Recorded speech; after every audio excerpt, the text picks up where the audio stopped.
Probation Department. Cadet Rubio. Please rise for a moment of silent meditation. Please remain standing for the Pledge of Allegiance and pledge to the Texas flag.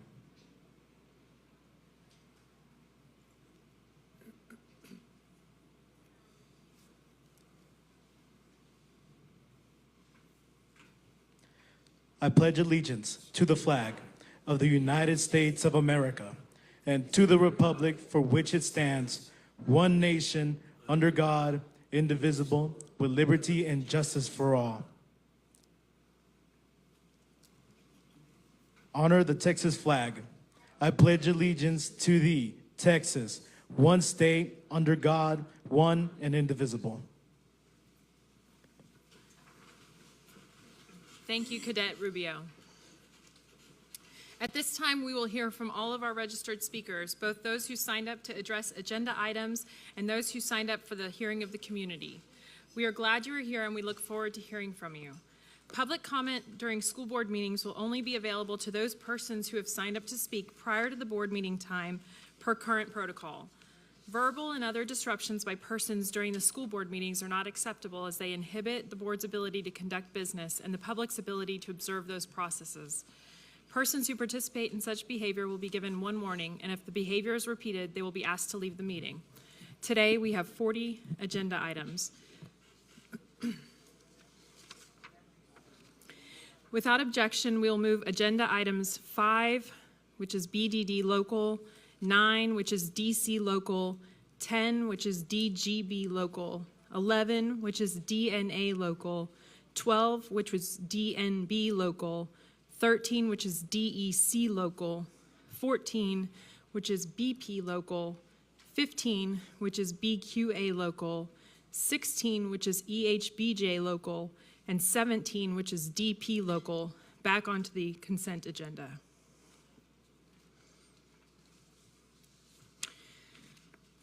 Hearing no objections, we'll move on. We have 36 registered speakers who will be limited to 1 minute each per board policy, as we have more than 30 people signed up to address the board tonight. We ask that you stay on topic and refrain from naming individuals, especially students, as their identity is protected under the law, but you may name your own child. I ask that you please respect our procedures and the other speakers and end your comments promptly when your time has expired and our timer rings. Our first item held for registered speakers is item 2, teacher evaluations. Will Michelle Williams please come to the microphone? This speaker is also registered for items 10, 13, and 38. Ms. Williams. Good evening. The purpose of a teacher evaluation is to help the teacher improve his or her practice. We reject pay for performance. We reject evaluation tools that use negative language, such as raises concerns and problems through inappropriate channels, is not solution-oriented, and some voices concern and problem in ways that are not helpful, that spread negativity. We reject some of the teachers' actions or communications take away from supportive and school climate. Teachers refuse to be HISD's scapegoat, and we reject any evaluation tool that seeks to silence teachers and does not treat teachers with respect. Thank you. Thank you. Our next speaker is Ruth Hoffman-Lack.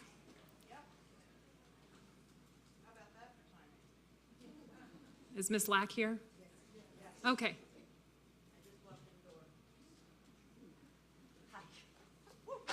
Sorry. Hello, gravity. That happens. Hi. I'm Dr. Ruth Hoffman-Lack. I'm registered to speak on teacher evaluations. However, I think that I covered most of that in the email that I sent to all of you on Tuesday. Instead, I want to express another concern that I believe you as fiduciaries should be aware of. First, I'm not an attorney and I'm not giving legal advice, but I strongly recommend that you do speak to an attorney regarding the proposal to send disruptive students to centers, even if it's for timeout, as Mr. Miles described last week. As I understand it, The policy violates the Individuals with Disabilities in Education Act, or IDEA. It's very clear that students enrolled in special education must receive services. This is part of IDEA. They must receive services in the least restrictive environment possible. Removing a student from the classroom, even to a center where the student can watch the classroom on Zoom, is placing the child in a more restrictive environment. The only legal way to remove a child from the least restrictive environment, even for timeout, is to write it into the behavior intervention plan. Thank you, ma'am. So you definitely need to have your attorney at Thank you, all of ma'am. your meetings, because this. Thank you. Thank you, ma'am. Our next item held for registered speakers is item 5, approval to waive board policy BF local board policies and approval of proposed revisions to board policy, which is BDD local, board internal organization attorney on first reading. Will Ann Eagleton please come to the microphone? This speaker will be followed by Maria Benzon. Ms. Eagleton. Hello. I have a concern that you're being penny wise and pound foolish. In the scheme of things, what you're paying Lisa McBride to be here and represent the taxpayers' interest and the board's interest is going to be evaporated by lawsuits, which Ms. Lack is already laying out. Please be thoughtful. You're new here. You don't even know why you might need an attorney. Hold off making this policy change. I'm also asking if maybe you could just slow things down, because this train's moving too fast. It's going to jump the track. We don't need to make all these policy changes. You're acting like the building's on fire and we have to pass these changes to get a fire extinguisher. It's ridiculous. Slow down. Get your bearings. Get your sea legs. Understand what the ramifications of these changes are. Ms. Linder and Mr. Martinez are the only ones who really have any working knowledge of HISD. Thank you, ma'am. Ms. Benzon. Good afternoon. My name is Maria Benzon, a former candidate for HISD School Board Trustee in District 5. I am speaking on item number 5 because I believe that the board should not be relinquishing their ability to have representation and advice at board meetings. I urge the board to keep their separate attorney. If you vote yes, then the checks and balances to the system will be limited. The board can continue supporting the superintendent and HISD's high-performance culture. However, at a time when there are many changes in the district, you need resources and experts to help you. There is a lot of legal and policy information out there. Having a legal expert could help you make more informed decisions for HISD students, teachers, and staff. Please protect yourselves, protect us, and vote no to item 5. Thank you. Thank you. Our next speaker is Linda Murray. Is Ms. Murray here? No. Our next item held for registered speakers is item 6, approval to waive board policy BF local board policies and approval of proposed revisions to board policy CDC local, other revenues, gifts, and solicitations, first reading. Will Sam Smith please come to the microphone? This speaker is also registered for hearing of the community. Is Mr. Smith here? No? Okay. Our next item held for registered speakers is item 7, approval to waive board policy BF local board policies and approval of proposed revisions to board policy CH local, purchasing and acquisition, first reading. Will Mindy Wilson please come to the microphone? This speaker will be followed by Jason Wilson. Is this Ms. Wilson? Just so we're clear, this unelected board plans to increase the superintendent's spending authority by an order of magnitude within 2 months of being appointed? All for efficiency? Is that what Mike Miles said? All of these same policies were in place when he tore apart more than 50 school communities and libraries, and none of those policies slowed him down. This is really a $1 million power grab. There isn't a public school district in the U.S. where any superintendent should make $1 million decisions without public visibility. Even leaders of community and municipal agencies don't have that unchecked power. Some of you center this conversation around corruption and trust in leadership, but it's really about public transparency and local dollars owed to more than 185,000 children. HISD isn't some nonprofit or state-run public infrastructure organization like some of you think it is. Our children aren't your employees, and our money isn't your slush fund. We Thank you, demand ma'am. more oversight, transparency, and public input from all of you. Thank you, ma'am. Our next speaker is Jason Wilson. Mr. Wilson.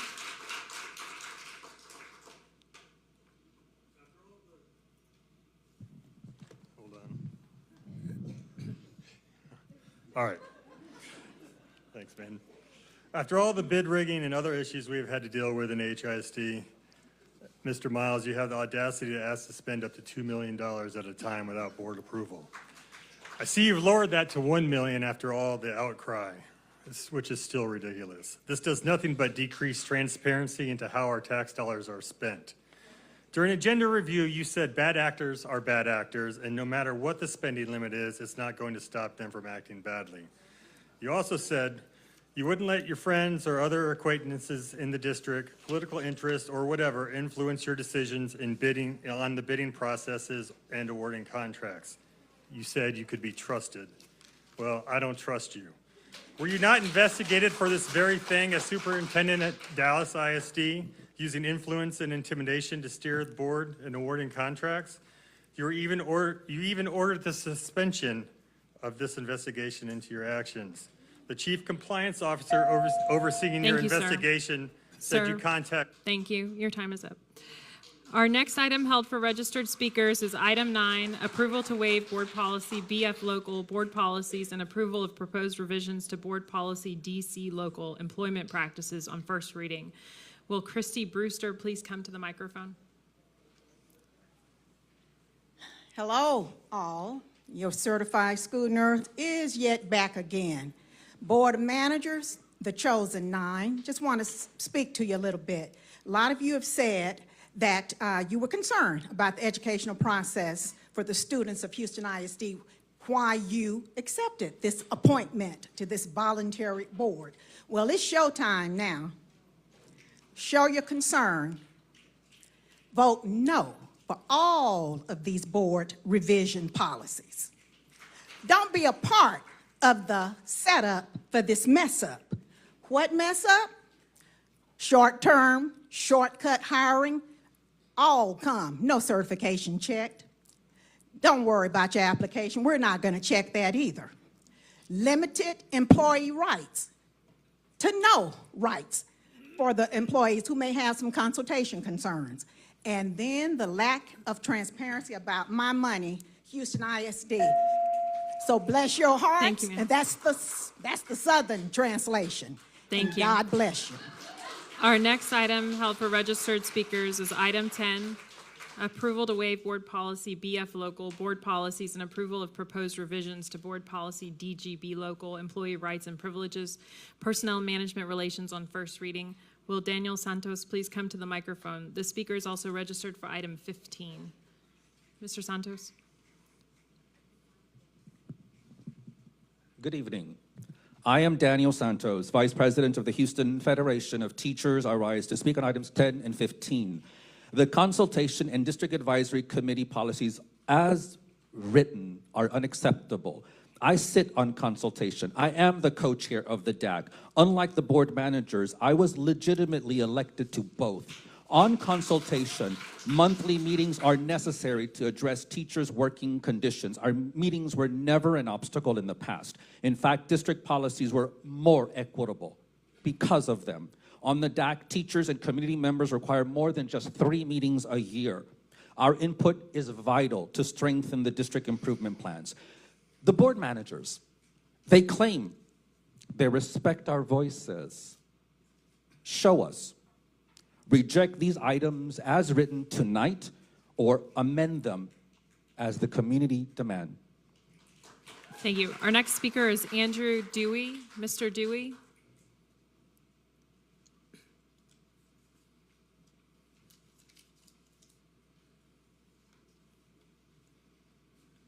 Hello, I'm Andy Dewey, the Secretary Treasurer of HFT. What? I'm Andy Dewey. I'm the Secretary-Treasurer of HFT. Under the current consultation policy, the one we have right now, this minute, every item such as the proposed consultation policy involving wages, hours, and conditions of employment must go through consultation. This did not happen. This has been presented to you improperly, and your best decision would be to pull it from the agenda right now. The superintendent has had 2 months to meet in consultation. He has canceled both meetings. We sent an agenda in July. His response was to rewrite the consultation policy. He is violating policy after policy, law after law. And the union should not be the one to hold him accountable. You hired him. You need to hold him accountable, because authority without accountability equals tyranny. Thank you, sir. Our next item held for registered speakers is item 11, approval to waive board policy BF local board policies and approval of proposed revisions to board policy DNA local, performance appraisal evaluation of teachers on first reading. Will Ruth Kravitz please come to the microphone? This speaker is also registered for item 40. Ms. Kravitz? Okay. Our next item held for registered speakers is item 16.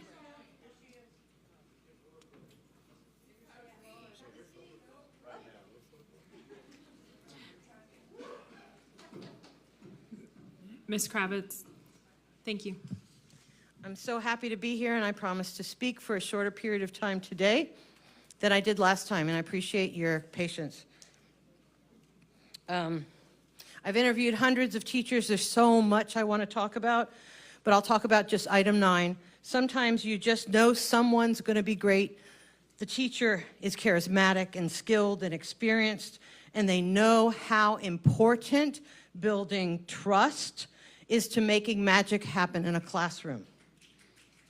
But even then, if I was hiring Mary Poppins herself, I would check their references and confirm the information on their applications, because our children matter. We're not just filling classrooms. We should be filling classrooms with people who love and care about our kids, so I should go faster. So it was a shock to hear that the whole process to be dyad contractors takes less than an hour. They're given a sample application to make it easier to fill out the real one. They're fingerprinted, had an immediate background check, and then within an hour, they had a signed contract. Thank you, ma'am.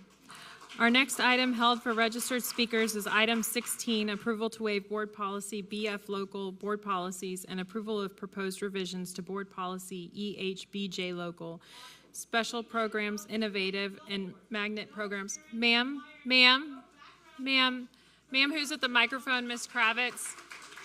Ma'am, I'm asking you. This is your first warning. Please have a seat. Thank you so much. If you're trying to dismantle public ed, you're Ma'am, doing a good job. this is your first warning. Please have a seat. Our next item held for registered speakers is item 16, approval to waive board policy BF local board policies and approval of proposed revisions to board policy EHBJ local, special programs, innovative, and magnet programs on first reading. Will Sarah Rivlin please come to the microphone? This speaker is also registered for item number 24. After her will be Sim Kern. Ms. Rivlin, please go ahead. If I were a magnet parent, I would not feel reassured by the board specifying that only NES and NES-aligned magnet programs can be modified. NES and NES-aligned aren't legally defined terms. They are merely labels made up by and completely determined by Mr. Miles. If he wants to label the entire district NES, he can. If magnet parents didn't trust him and his word before, why should they trust him now? The job description for an HISD teacher apprentice calls for a person who is currently pursuing a degree. No bachelor's or associate's degree is explicitly required. According to the PowerPoint, they can become regular teachers after 4 to 8 weeks. This would be a great opportunity for my seniors who just graduated. They can enroll in a couple night classes at HCC and make $60,000 in a year reading a script. As long as they don't get too emotionally involved in watching children be mistreated, it should be a decent gig. Thank you. Our next speaker is Sim Kern, excuse me. My name is Sim Kern, and both of my children attend HISD public schools with magnet programs in Houston's East End. My 17-year-old is at Eastwood Academy, a STEM-focused magnet school. My 6-year-old is at Carrillo Elementary, which is a music-focused Vanguard program. And I'm terrified under Mike Miles' leadership that my 6-year-old won't have the kind of opportunities that have inspired a passion in my 17-year-old to succeed and go on to UT Austin next year to study astrophysics. A magnet program can be the soul of a school. It attracts teachers and students who are passionate about what they're studying. To deny this type of program only to those schools in the poorest neighborhoods is cruel, racist, and classist. We know the STAR test measures one thing more than any other metric: socioeconomic status. And therefore, by stripping NES schools of magnet programs, libraries, and teachers who are invested in staying there long term, you are punishing children for being born poor. You are saying no music, no fine arts, no engineering or robotics or even... Thank you, ma'am. Our next item, ma'am, please have a seat. Thank you. Please have a seat. Our next item held for registered speakers is item 19, authority to execute an agreement renewal with the Harris County Juvenile Board. Will Flor Vivar please come to the microphone?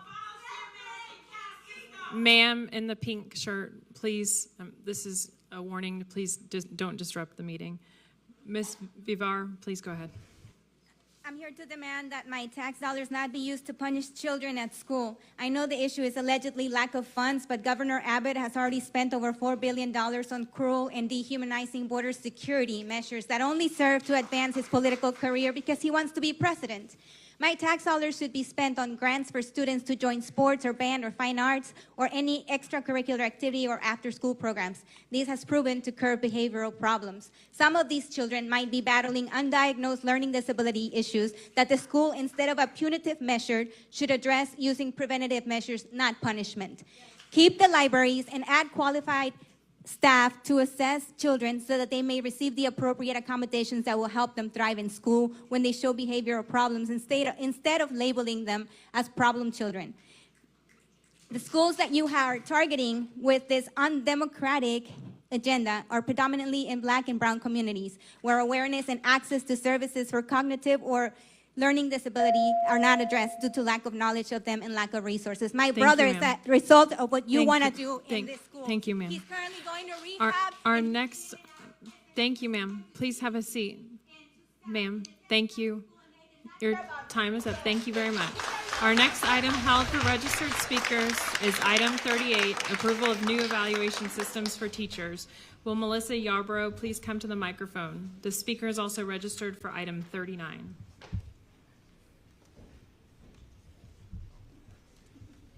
I hope I registered for the right item. I wonder how you can put so much faith in a standardized test to prove that kids have learned what they're supposed to learn. However, you are not requiring all of your teachers to pass a test to prove that they know how to teach. When I was in the 9th grade, I went to a private school, and the principal's brother-in-law needed a job, and his only qualification was limousine driver, so he was my world geography teacher. I didn't learn very much that year, even though I read all the chapters and answered the questions at the end. I made an A+, but I learned very little about world geography. I chose public schools for my children because I trust that they have high standards for the teachers and for the education. And if I want to make this clear, my children are at an NES school, and if they are in a classroom with an uncertified teacher, I'm going to fight you every step of the way. Thank you, ma'am. Because once we lose standards in public education, There's nowhere else for us to go. Thank you, ma'am. Our next item held for registered speakers is item 39, approval of certification waiver for certain teachers. Will Jackie Anderson please come to the microphone?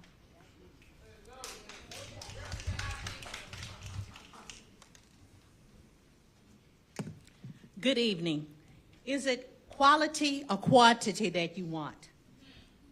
The hiring of non-certified teachers and administrators paints a poor picture of HISD. How does that align with better student outcomes for children?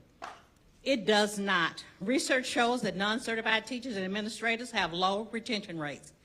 We have been notified of people walking in off the street, simply breathing, leaving out with hiring offer letters. With no background check, they're going to campuses and are pending the background check. But they have had time in the school without the background check. You may be able to force HR to work around the clock, but you cannot force outside entities to do so. Each and every one of you is accountable. Non-certified administrators are not even qualified to evaluate a certified teacher. They don't know content, they don't know pedagogy. You are demeaning the profession, and again, we're holding each and every one of you accountable. Our next item held for registered speakers is item 40, approval of the August budget amendment. Will Sarah Terrell please come to the microphone?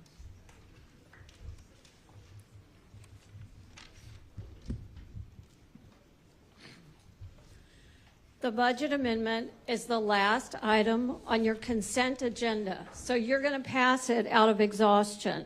Miles asks you for an increase of $77 million in deficit spending. The deficit will go from $168 to $246 million. Cash surplus will correspondingly diminish. Every single number on this $77 million ask is different from last week. Total expenses have dropped $283 million, but the deficit is still increasing substantially. What? Mr. Terry added the effect of legislation, and we're making money off it. Revenues go down $4 million less than recapture expenses. Has Miles clearly stated even what the $77 million extra is for? You can't have your attorney in the boardroom because, you know, resources. Thank you, ma'am. How do you spend Thank you, ma'am. Thank you. Ma'am. Thank you. Your time is over. Ma'am, please have a seat. Our last item held for registered speakers is closed session personnel. Will Ashley Prince please come to the microphone?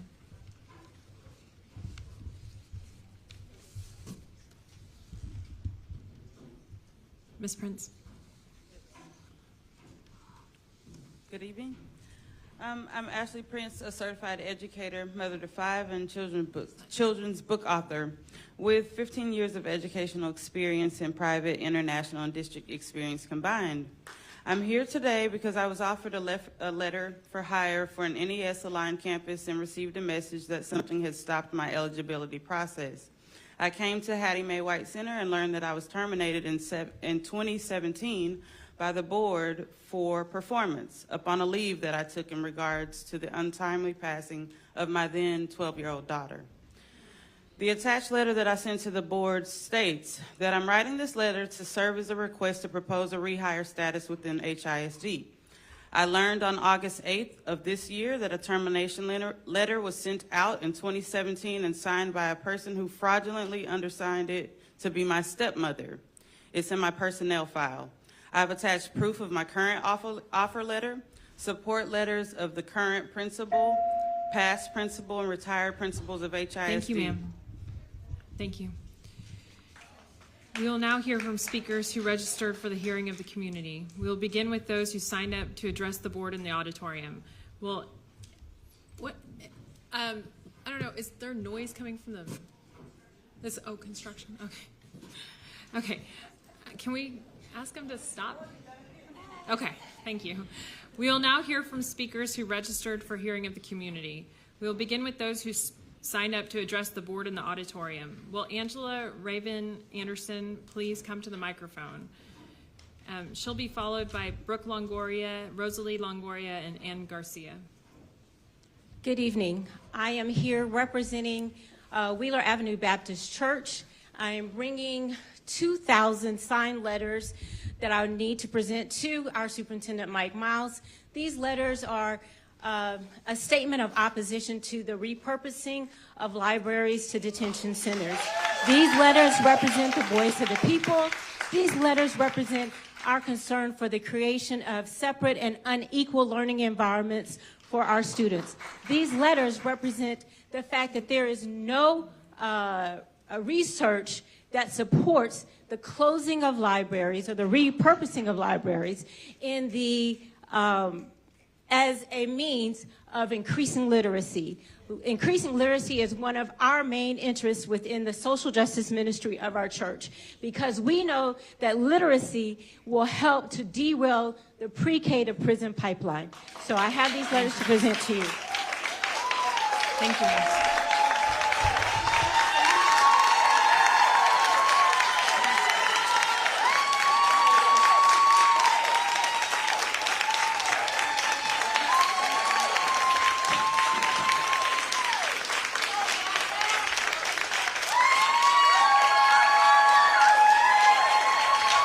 All right, we're ready to proceed. Miss Brooke Longoria. Miss Longoria, please go ahead.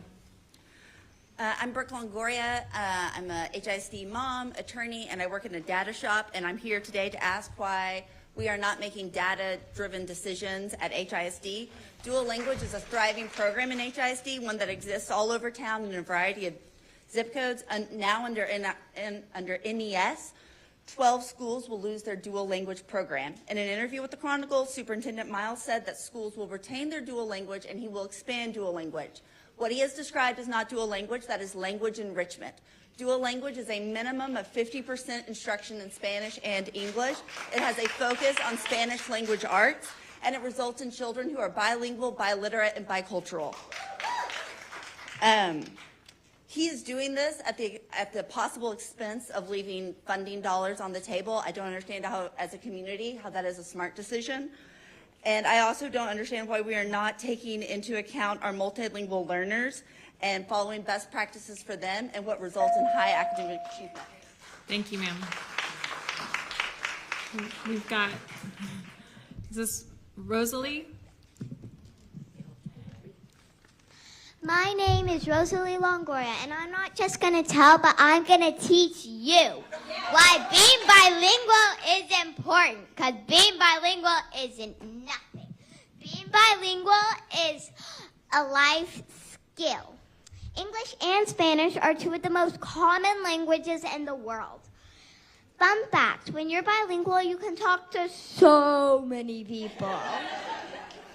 I can read in English and Spanish thanks to my dual language teachers. And now I'm going to say all of this in Spanish to you, mister.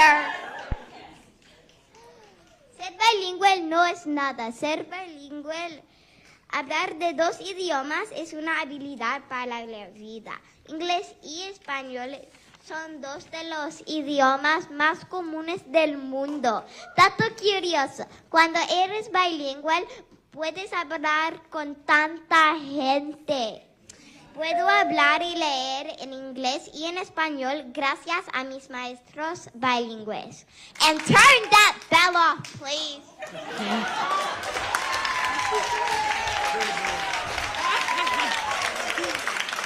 Okay. Our next speaker is Ann Garcia,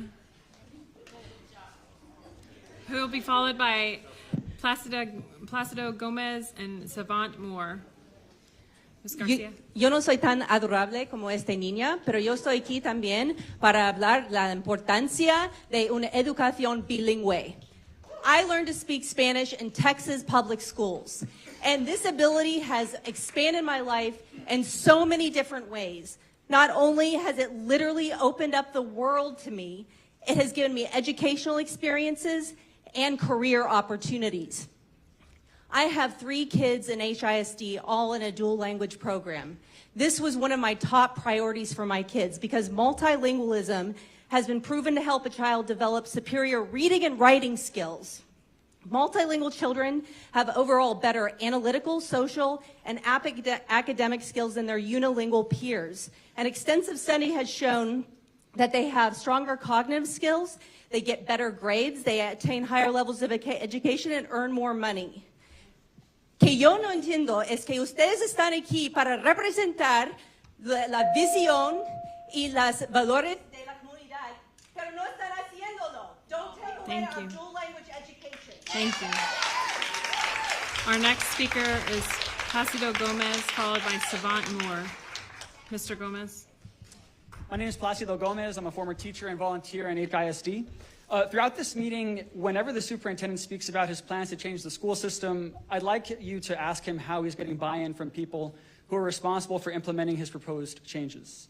No plan will improve student outcomes if the staff and community aren't bought in. Mr. Miles has made the argument that we need to act right now and forgo the usual committees that new administrations typically form because our children can't wait. And as somebody who graduated from a school where more than half of my friends dropped out, I understand and I actually appreciate the sense of urgency. But I fear that shortcutting community and staff engagement will jeopardize the effectiveness and sustainability of anything you'd like to do. I'm not arguing that you should wait until you have 100% approval to act, but I do suggest pushing the superintendent to talk to you about how he's getting staff and community buy-in for his proposals. Thank you. Thank you. Savant Moore, followed by Ann Ton and Jessica Campos. My name is Minister Moore from Greater Morning Star Baptist Church. I'm a parent and advocate for my children attending McReynolds Middle School. Make sure the NES schools keep their magnet programs. I implore you to listen to my words on behalf of the parents and children who couldn't be present here today. My daughter's aspiration for the fall included achieving straight A's, participating in cross-country, spending more time at the gym and library, yet she faces a disappointing truth. The library, once a cornerstone of learning, no longer exists for her at her school. In the decisions and votes you cast, I ask you to reflect on two vital questions that should guide our actions. Would I make this choice if it impacted my own child, grandchild, or younger self? And can I rest peacefully tonight knowing the implications of the decision I've made? Too much is indeed at stake, the dreams of our children, the future of our community. Mr. Campo said earlier this year that teamwork and partnership helped him on his own journey. I urge him to partner with our community with his vote. While equality and equity might remain elusive, I beseech HISD to grant us respect. Respect for underserved communities, for they deserve certified educators, magnet programs, libraries, as much as the more privileged areas. Thank you, sir. Thank you, sir. Thank you, sir. Our next speaker is Ann Ton, followed by Jessica Campos, and then Cheryl Hensley.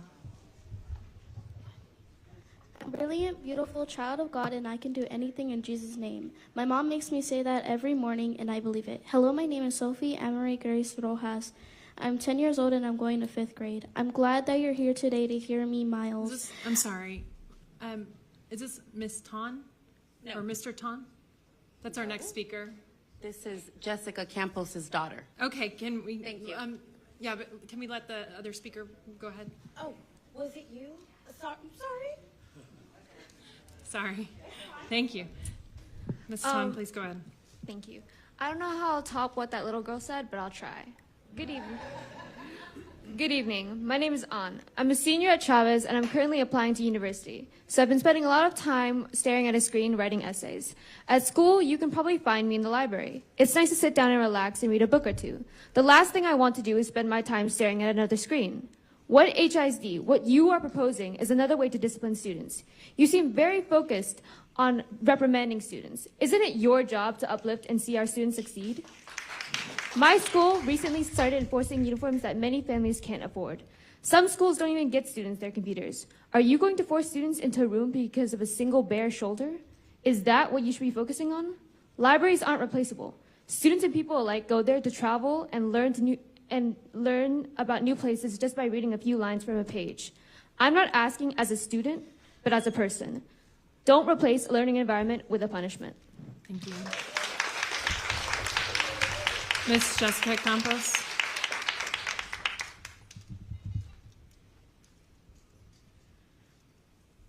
I'm brilliant, beautiful, child of God, and I can do anything in Jesus' name. Amen. My mom makes me say that every morning, and I believe it. Hello, my name is Sophie Amory Grace Rojas. I'm 10 years old, and I'm going to 5th grade. I'm glad that you're here today, Miles. I'm glad that you're here today to hear me out today. It's okay, go ahead. I'm glad that you're here today, Miles. I go to Peel Elementary, and I know what you're thinking right now. I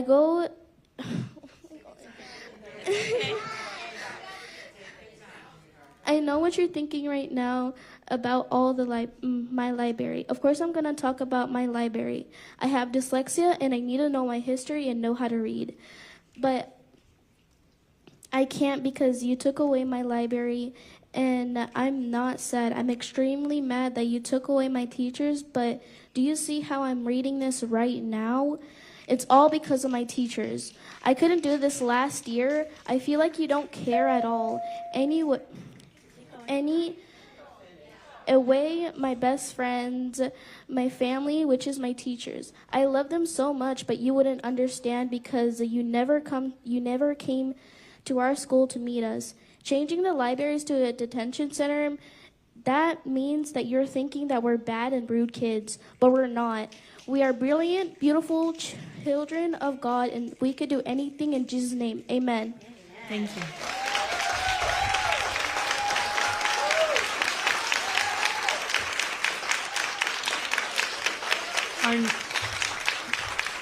Our next speaker is Cheryl Hensley, followed by Paula Kobina, and then Laura Henry. Ms. Hensley? Good evening.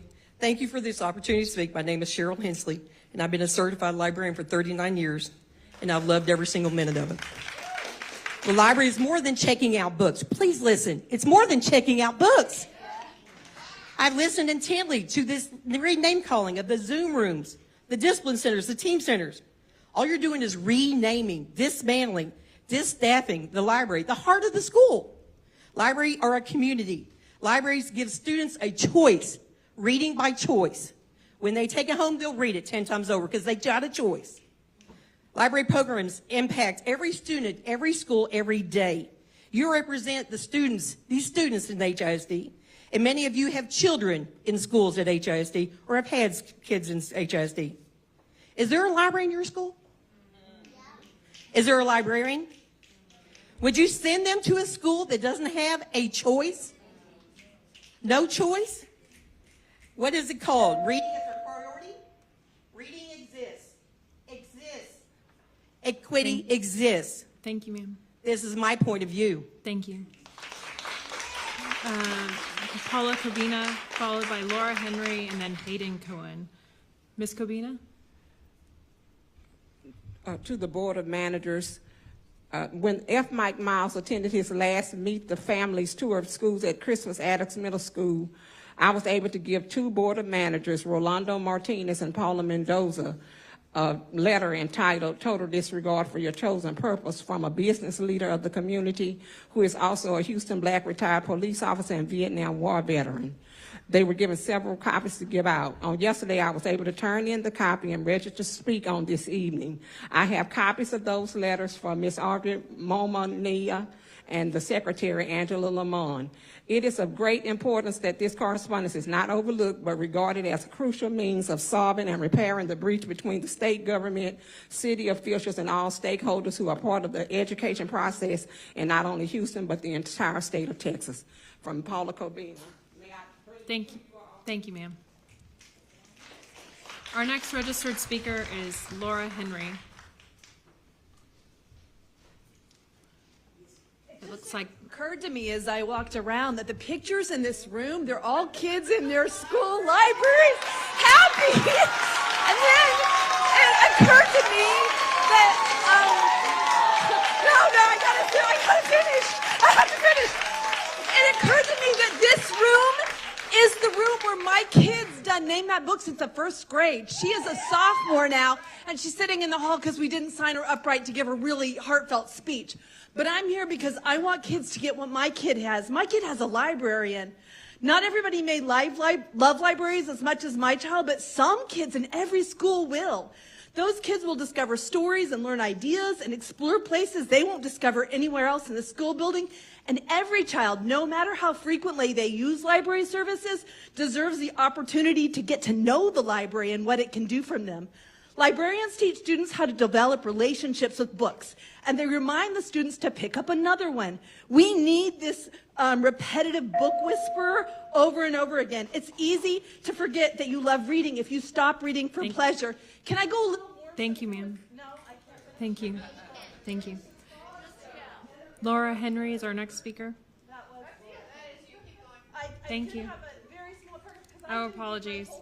Hayden Cohen. Okay, no, I've got to go, you guys. Our next speaker is Hayden Cohen. School teacher. When I ask students what Ma'am. reading is to them, many say that it's Ma'am. passages with questions and it's stressful. Ma'am, please because have you a get the seat. answers wrong. Libraries Our are next the speaker, antidote to the idea ma'am, that it's the thing you do for multiple ma'am, choice. this is your first warning for being disruptive.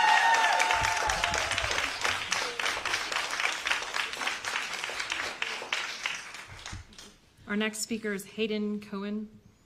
Hi, my name is Hayden, and I'm an HISD alumni and state policy lead of Students Engaged in Advancing Texas. My school was a newer high school, so we had no library. I had some amazing English teachers that introduced many books to us, but I'm going to be honest, I thought I hated reading, because the only books I had read were the ones in class that I didn't like, and they were always attached to assignments and tests. It wasn't until I started going to my public library and the library in college that I realized I actually love reading, and the librarians there helped me find books that were interesting to me. Fun fact, librarians actually do more than checking out books, and they play a crucial role in our students' education. From learning about what an author and illustrator do, to curating the library's selection of books to be developmentally and culturally appropriate. By firing librarians and turning libraries into disciplinary centers, especially in schools that are predominantly Black and Hispanic students, you are contributing to the school-to-prison pipeline, and that's just messed up. Listen to my words today and keep libraries open. Thank you very much. Thank you. Our next speaker is Karthik Sura, followed by Nelva Williamson and Dana Castro. Karthik Sura. Hello, everybody. My name is Karthik Sura. I'm a former HISD teacher and Emerge program manager. And I'm here today because of the fact that fundamentally I want to talk about a topic that I'm very passionate about, libraries. And I think that what you're doing in terms of dismantling them and turning them into discipline rooms is abhorrent. But something else is even more abhorrent. The pillar of our democracy is the idea that every one of us, all of us here in this ruckus democracy matter. I'm going to talk and quote from a text that a lot of students might not have access to right now by Abraham Lincoln. Government of the people, by the people, for the people shall not perish from this earth. But it has perished because you took our democracy away. It should alarm every single person in this room that there are people on this board who ran for office, lost, and then were appointed anyway. Especially given the fact that at the same time today we're having hearings to overturn more elections. Our democracy matters, and you can't take that away from us, and we're going to fight. Thank you, sir. Our next speaker is Nelva Williamson, followed by Dana Castro. Ms. Williamson. Message to the Board of Managers. How do you sleep at night knowing you are complicit in the destruction of the largest school district in Texas? My concerns. The closing of libraries in the so-called NES schools. If you want to improve reading scores, you get students to love learning to read, and the library is the place to do it. Creating discipline centers in a library. Sending students to the library as a place of punishment does not help them to do anything except to look at school and reading as punishment. What is the exact purpose of the centers? In the spring, we were told one thing, but last week, that all of a sudden changed when there was a hue and cry from the public. 3, removal of consultation of teacher unions. Consultation is essential for teachers and support staff to have a voice and to sit at the table. Changes in policies to approve contracts. No superintendent should have the power to approve a contract of up to $1 million without oversight of the DOM. Thank you, ma'am. Our next speaker is Dana Castro. In 43 years, this has been the worst start of a new school. Ma'am, thank you. Our next speaker is Dana Castro. Ma'am. Ma'am, thank you. Please. Ma'am, thank you. Ma'am, this is your first warning. Thank you. Please have a seat. Our next speaker is Dana Castro.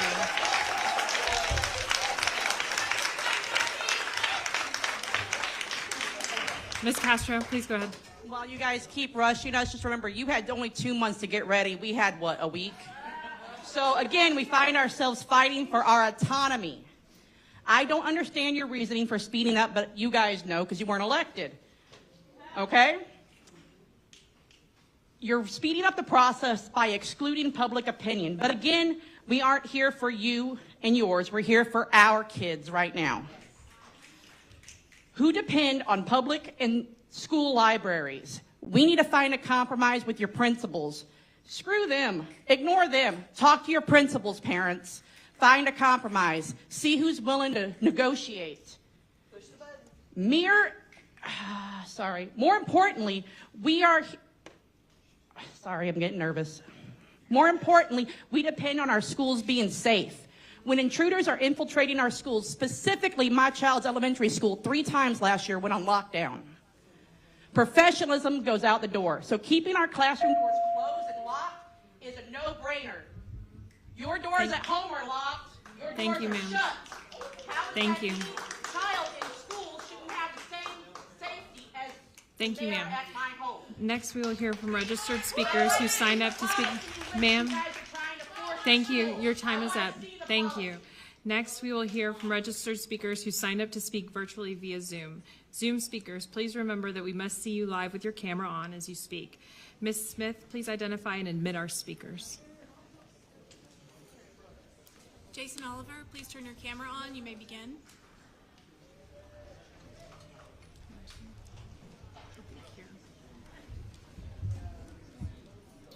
Mr. Oliver, please turn your camera on.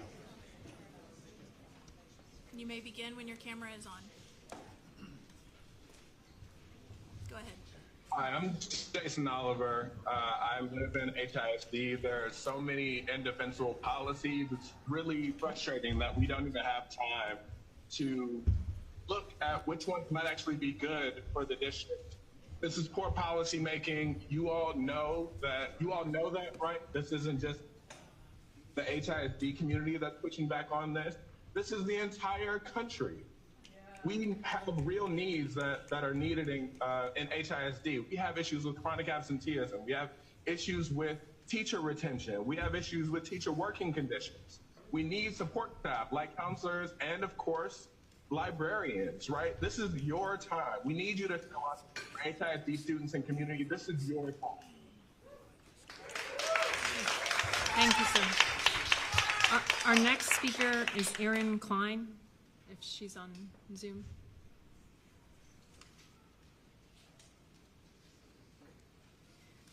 Ms. Klein, please turn your camera on. You may begin. Go ahead. Ms. Klein, you're on.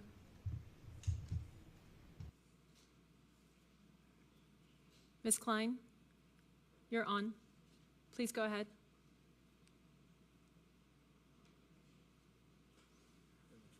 No success. Ms. Klein, you're on camera. Please go ahead.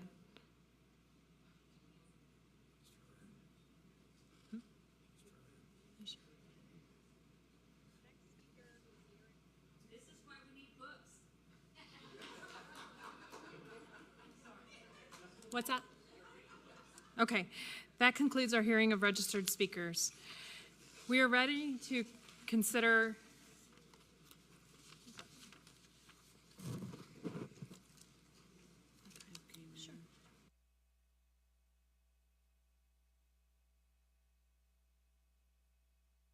I understand Bishop Dixon is in the building. Hi there, sir.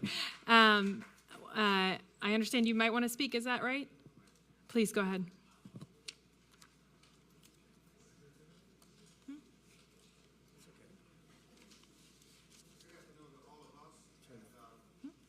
Oh, I'm sorry. Hold on. It's on? Thank you so very much, and I appreciate the opportunity. Thanks to all of you who are here and all of us who are here tonight out of a concern for all of our children. I am an HISD graduate of Waltrip High School. In the 5th grade at Helms Elementary on West 21st Street, a librarian put in my hand a book on the life of Dr. Martin Luther King Jr. I can say to you that had it not been for that librarian and that book, I would not be standing here tonight. That book gave me a conviction of compassion to become a humanitarian for the rest of my life. There are many more James Dixons and many more classrooms who need libraries. And I hope that this board will understand that what we're talking about right now is not just democracy, it's the future of our city, state, and nation. If leaders like me serve to make life better for all of us, libraries produce that. Hope that you would take that in deep consideration. And we'd like to talk about some other things. I know my time is about up. I pray that God blesses you to make the right decisions for all children, not the expedient decision for a small pessimistic agenda. Libraries should not be detention centers, learning centers. In fact, take children who are in trouble to the library and make them read in order to develop themselves, because if and you take a future from a child's life. Thank you, sir. Thank you. We're ready to consider discussion and report items. First, Superintendent Miles, I think you're going to give us an update, and we are ready for that. Colleagues, please hold your questions until the presentation is complete.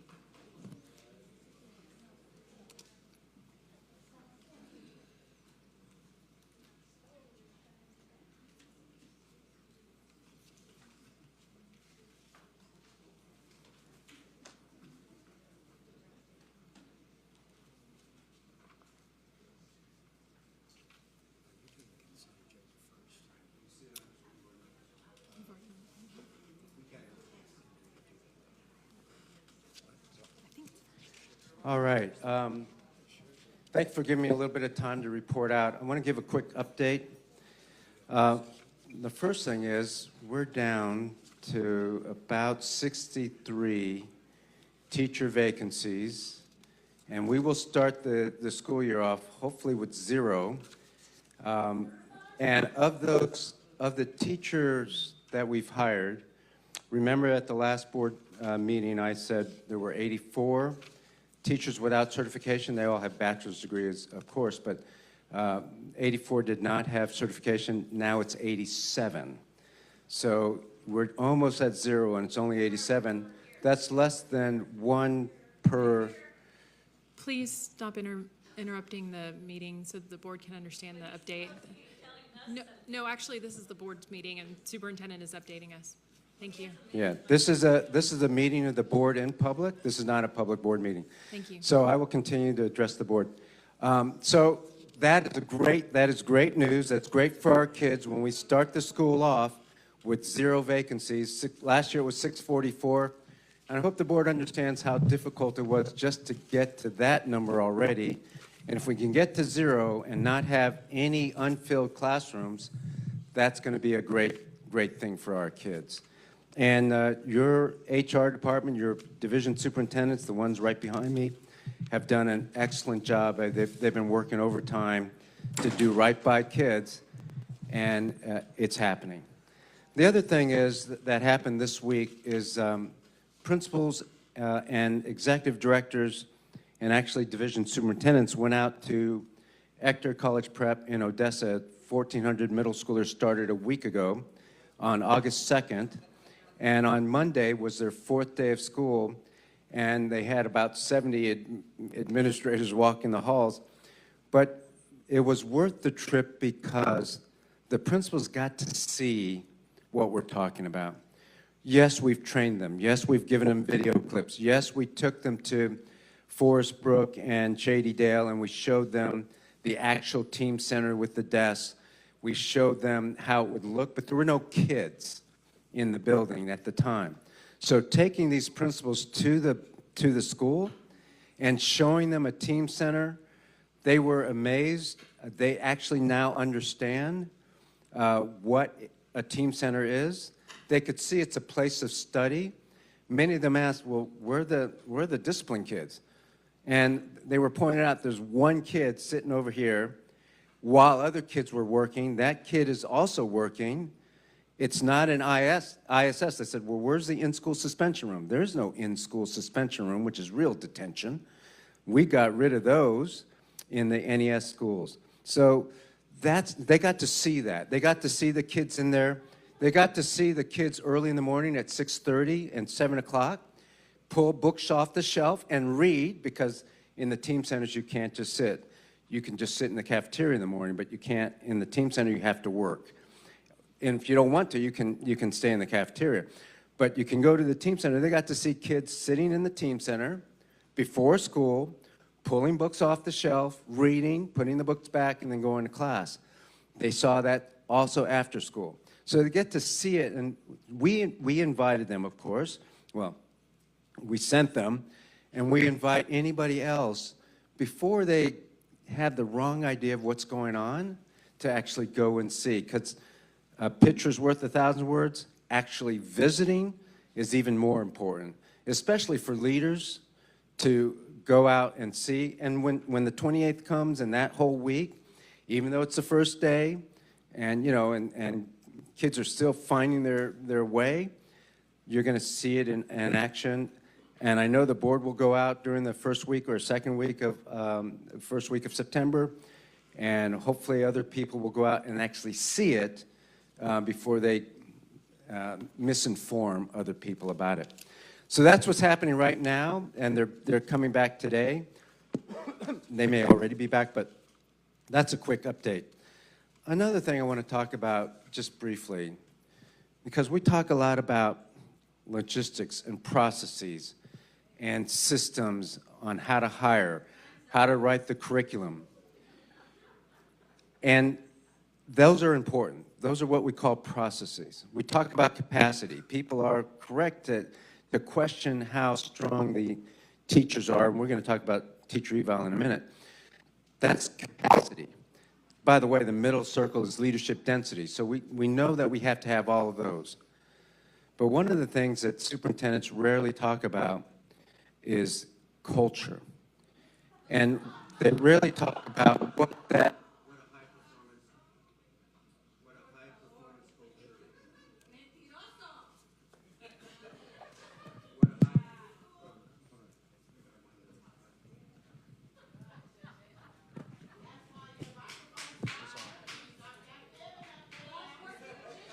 That's why. Mr. Miles, if you'll hold on. Can we please get order in this room? Thank you. The board is trying to do important work and listen to the superintendent presentation, and I would ask that this folks in the audience, especially those who I can't see because they're turned around, if you would please keep it down so that we can hear the presentation and understand and move it along.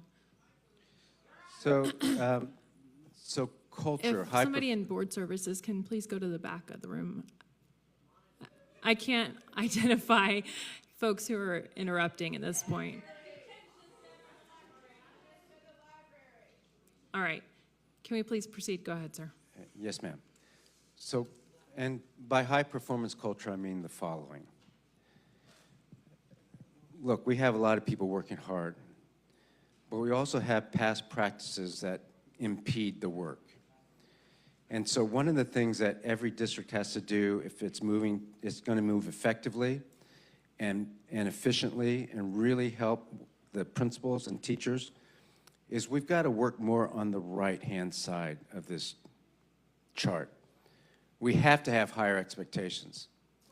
For example, we said when I got here, we're going to try to get to zero. Many people didn't think that was possible in the organization. Mr. Miles, we've always had several hundred. That's how how it's been. How is it possible to get to zero? And I said, look, it is if we just work smarter and we work harder. We have to raise our expectations, which we've done. Clear accountability. The culture here has been high autonomy, low accountability.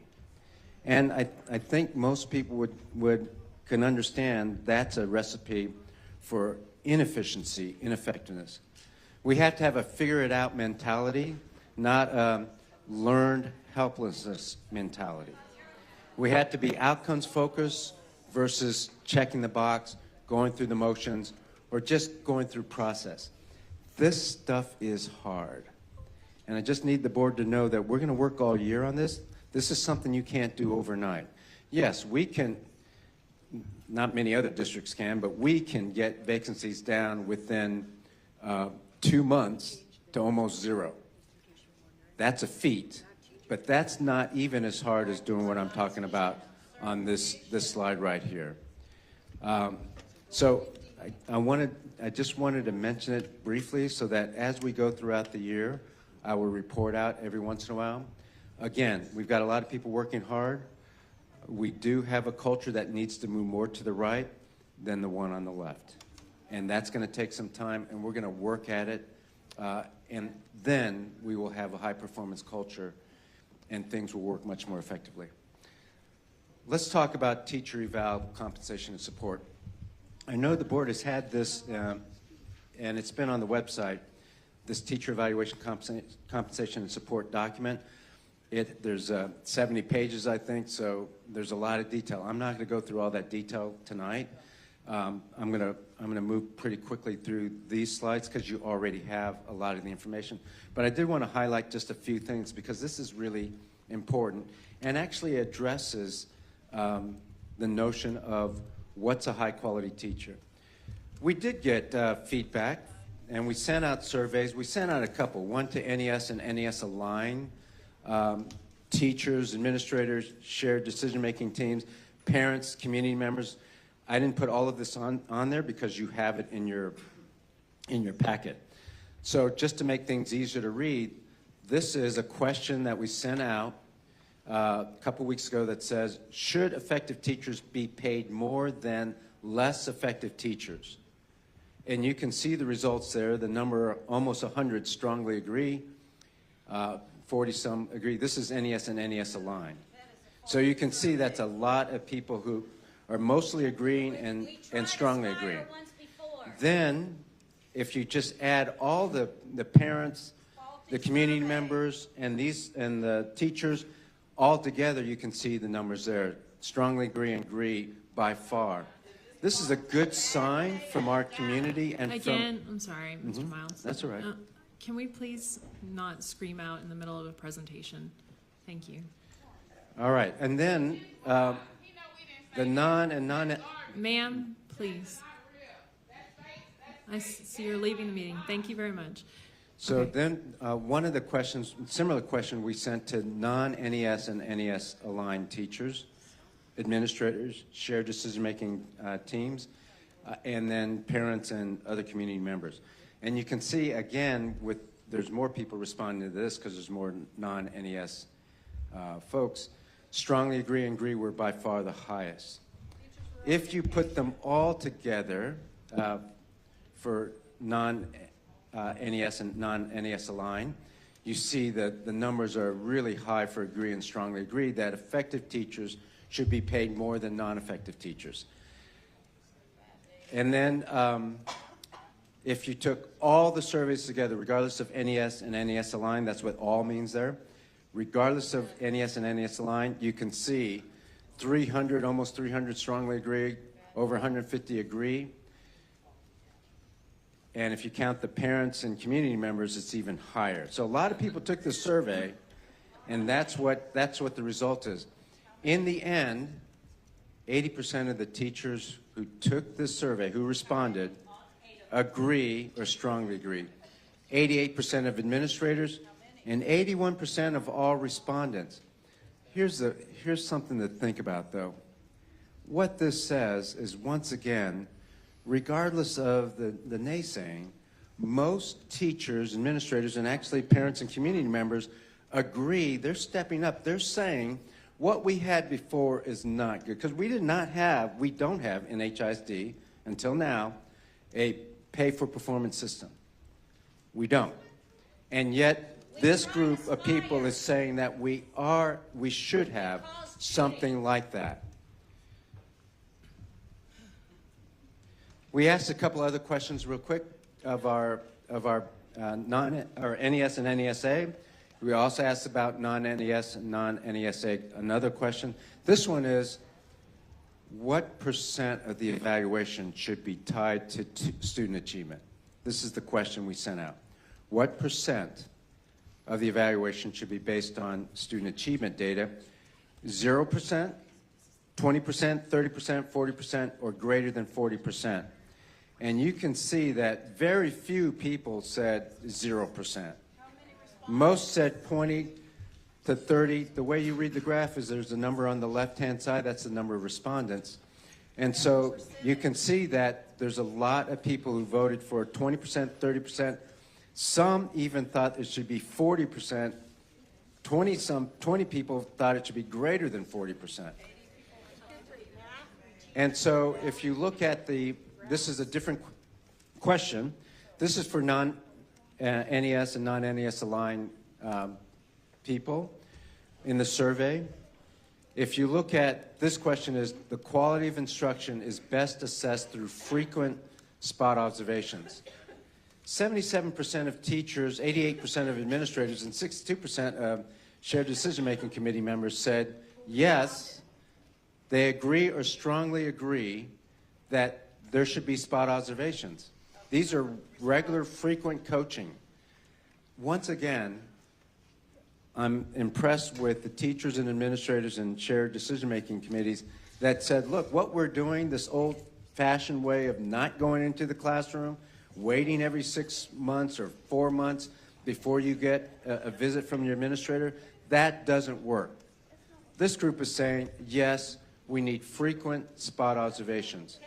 That is something that we should really keep in mind, and that's why I'm hoping the board will pass the teacher evaluation system. Real quick, the 4 areas will be student achievement, 35%. Only 10% is tied to STAR. Only 10% of an evaluation is tied to STAR.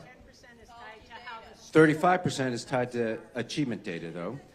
40% is tied to teacher performance. 40%. 10% is tied to student survey data. Now, we only do 3rd grade through 10th grade. We don't do K1 and 2 for student survey data. And then the final piece, the 15%, is school action plan. Now, in order to make this fair, because some teachers have a tested area, and then some teachers don't, so we have to have categories of teachers. And so if you look at this, you have category A, or teachers that have a national assessment or nationally normed assessment, or a state normed assessment. Category B are the K1 and 2 kids who have an assessment like Dibbles, but they don't participate in the survey. Category C are mostly your elective teachers. They don't have student achievement data per se. They have what we call student learning objectives, the goals that they set. And category D are your exceptional teachers who don't have a class homeroom. Some of your interventionists are that way. Some of your special education teachers are that way. They don't have a homeroom. So everybody falls into one of these categories. And so the assessment for each one is very similar. The only difference is if there's no student survey data, if you don't have a homeroom, you don't have student survey data. If you're a K1 and 2 teacher, you don't have student survey data. Those 10 points are placed into teacher performance. That's the difference. So you can see that every teacher is evaluated. Every teacher is evaluated rigorously. And we will know at the end who's an effective teacher and who's not, mostly because of the performance, the classroom performance. Not mostly because of the achievement data, although that's important. Mostly because of the performance, mostly because we're going to ask students, and mostly because of the school action plan. That's when we know we have an effective teacher. Now, every teacher will have a score out of 100, and you can see right there what the effectiveness level is. Now, these will be normed a little bit, meaning if we have to curve it, we will, but there is a score out of 100. If you want to be distinguished, though, not only will you have a score out of 100, you will also get points for leadership, lifelong learning, and contributions to the profession. A teacher's a great teacher if they can teach their kids well. They're a distinguished teacher if they can teach their kids well and show leadership outside the classroom, show lifelong learning, because we want all of our kids to have lifelong learning, and contribute to the profession. Finally, this is a target distribution. What this means is, and this is probably the most controversial part of the teacher eval, this is a forced distribution, meaning out of the 11,000 teachers, we will force this distribution to prevent inflation. So 60% of our teachers will be proficient or higher, 25% will be what's called progressing to, so near proficient. And then you can see 12% will be progressing 1, and 3% will be unsatisfactory. So this is a target distribution. It is what keeps the evaluation rigorous. And we're going to know who our most effective teachers are, whether they have a certification or not. They will have a great evaluation, a rigorous evaluation. And this is how we will have this target distribution. And then finally, our evaluation will be tied to compensation. And this will be what the compensation is. I said to the board, at some point, we need to make sure that our teachers get paid more. Yes, we're going to ask them to have rigor. We're going to ask for them to step up. We're going to ask for the principals to evaluate more closely. And we're going to have a target distribution. In the end of the day, though, if you're a proficient teacher, you should be paid well. So in this system, the new education the NES aligned teachers and the NES teachers will be going through this evaluation. At the end of the year, each of those teachers will get a evaluation rating and an effectiveness level. If the NES aligned teacher gets a proficient 1 evaluation rating, their pay, their base salary in the year 24-25 will be $80,000. We may have to adjust this, but this is what's in draft right now. But most likely that will be the salary. If they're proficient 2, they'll get 88 base salary. Doesn't matter how many years of experience they have. If they go through this evaluation and they get proficient 1 or proficient 2, that's what the salary will be. So you could be a 3rd-year teacher or an 8th-year teacher. If you're proficient 2, you make 88. At the same time, even the progressing score is pretty good, right? If you're progressing 2, so you're near proficient, we're saying our evaluation process is so rigorous and will identify the most efficient or proficient teachers that even at progressing 2, we're going to pay pretty high salary, $75,000. And then if you're progressing 1, it's a lower salary at $70,000. Unsat teachers, $65,000, but you know, I've said before and I'm saying it again, if you're unsat, you'll probably be non-renewed in this district. So that's, this is the salary. You can see we're going to raise salaries for teachers. This is the way it should be. They should be paid a professional wage, and most teachers are going to love this evaluation system. In fact, even without this, you can see through the survey that most teachers already think this is going to be good for them. That's my quick presentation, board members. Thank you for your time. But, ma'am, any questions? Yes, if we could please have the folks sitting. Shut the money thanks. Appreciate it. Are there any questions or comments from the board members about either of the presentations we just heard?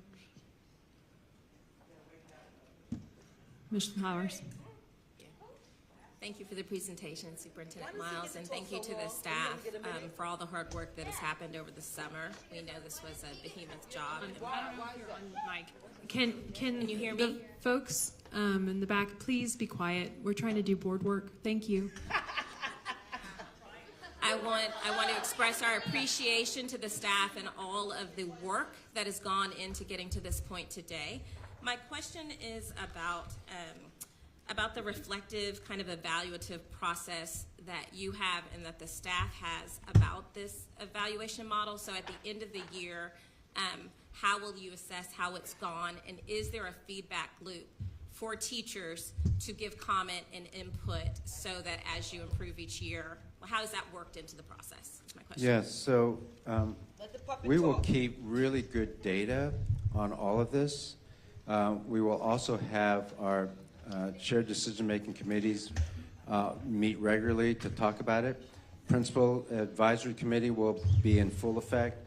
The Teachers Advisory Committee will be in full effect. Keep in mind, this evaluation right here is only for NES and NES Aligned for this year.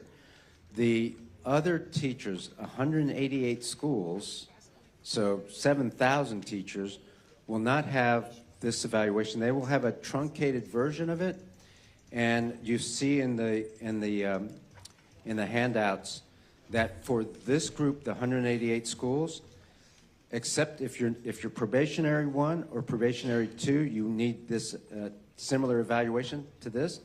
All other teachers can ask to waive their evaluation. If they don't want to waive it, they will be evaluated using the truncated version that probationary 1 and probationary 2 teachers will have. So we understand that teachers have to get used to this, and so we're going to do training all year long. If they feel like it's even the truncated version is overbearing, like there's too much, then they can waive their evaluation. So we're really trying to help the overwhelming majority of teachers. Keep in mind, even if teachers didn't volunteer, 57 schools volunteered to be NES Aligned. And so they knew what was going on. If we can please, the crowd in the back, if we can please, ma'am in the pink, please, we are trying to conduct board business for the school district. We need order in this room to allow that to continue. Mr. Miles, continue, please. Isn't it great that you have 85 schools or 57 volunteered to go in? The principals of the original 28 volunteered to be the principals. That is a coalition of the willing. That's why there's so much pushback from a small group of people, because they see that people are wanting to do this. The survey results, they have to say that it's not real because people are volunteering. They're standing up and they're saying, yes, this is what we should do. And so the same thing's happening here. That's why we will keep moving forward on this, and we will get input as we go. You're absolutely right. So I will have I've already convened a small group of principals, but that principals group will be larger. That teacher, we've already convened some teachers. That teachers group will be larger. We are going to consult with all groups, not just through the DAC, not just through the site-based decision-making committees, but also these groups that I'm forming, and also the union groups or the association groups we'll be consulting with. They got for example, they got a notice today that next Friday, I think, is the day we're going to meet. We're going to ask if they can send representatives and just consult about different things that are going on. So we will get input to answer your question. Any other, Ms. Cruz-Arnold? Thank you for your presentation. I have a question from a few slides back about distinguished teachers. What are some of the things that teachers can do to differentiate themselves to be distinguished to earn the maximum 20 points? And are these contributions to the profession, lifelong learning, leadership, are these things, sorry, can you just tell me what some of those things are? Yeah, that's a great question. So we will be training teachers on this. The first training actually is next week because teachers come back next week. So they'll be trained in a conference style and they can go to the teacher eval section.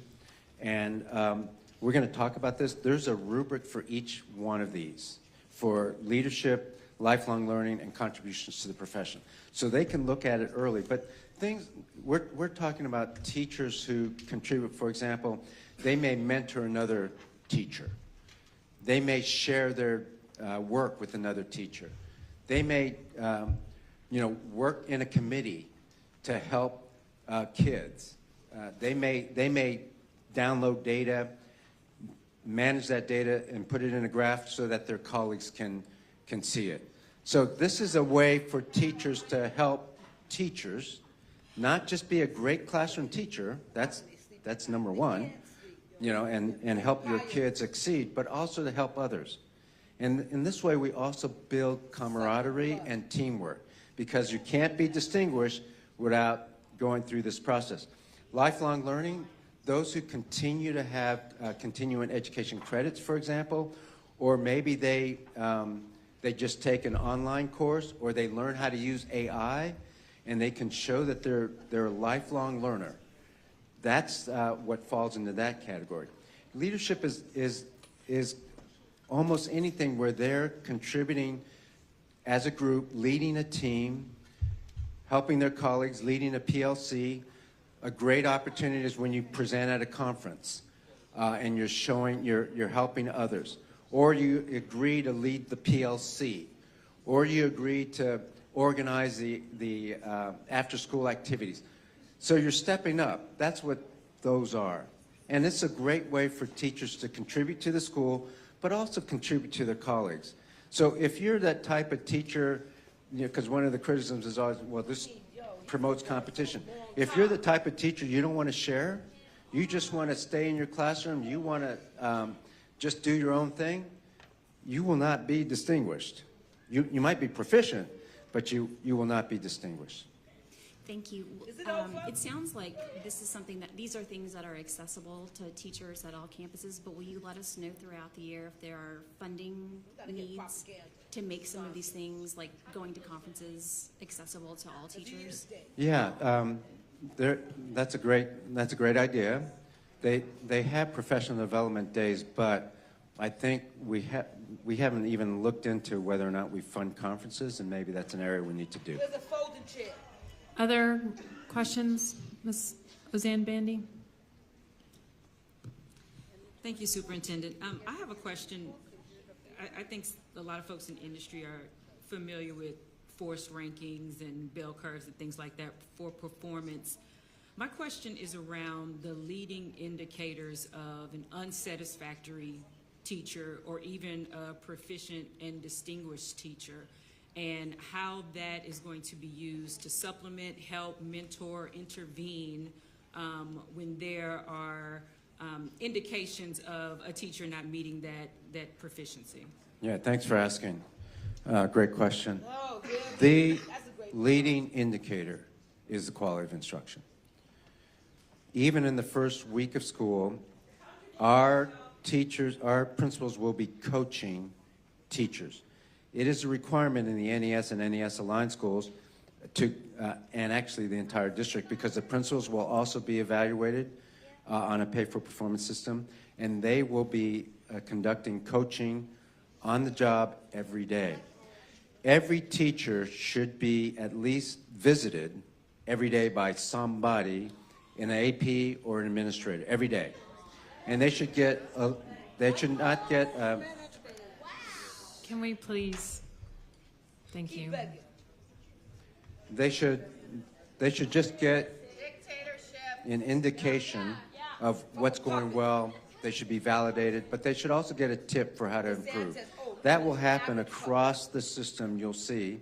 And then there's a spot observation every month, at least one. Teachers who are struggling will get more than that, and they will get more attention. But our philosophy is coaching is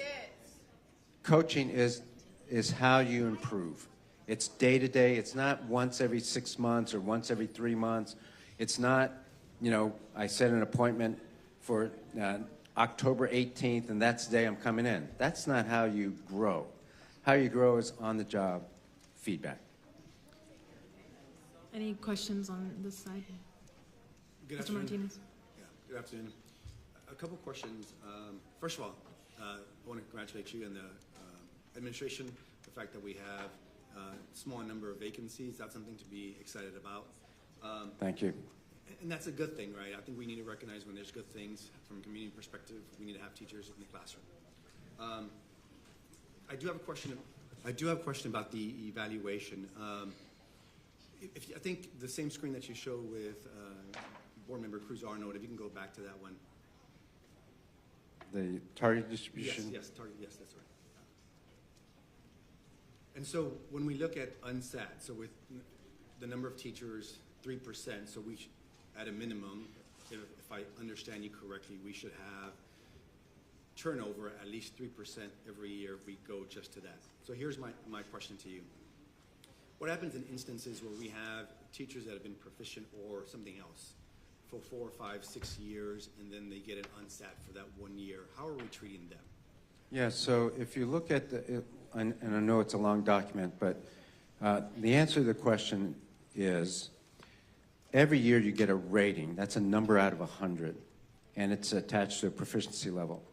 You can move up every year, but you can only move down when you have 2 years in a row of lesser performance. So let's say this year you're proficient.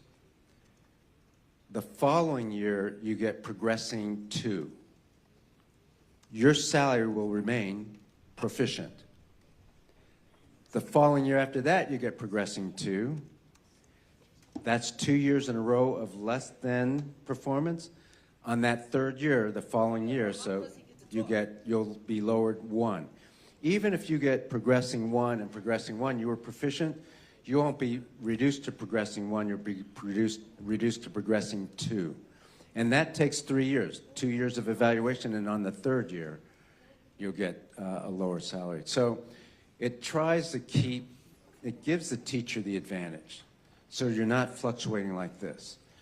But you can move up every year. So proficient 1 this year, if you score well, you get proficient 2, then exemplary 1. So that's how it works. It was designed with teachers in mind, so that their salaries would be preserved. But there's no question, ineffective teachers, the lowest performing teachers, will not like this evaluation system. Superintendent Miles, what is the impact on student achievement that you can tell us is going to be resulting from this type of process for evaluation? There is, in fact, I didn't put the charts up here, I don't think. Yeah. Because the impact on student achievement based on a pay-for-performance system is well documented. It's documented by commit and by well-known researchers. And I put the title pages of the National Bureau of Economic Research so that you could see.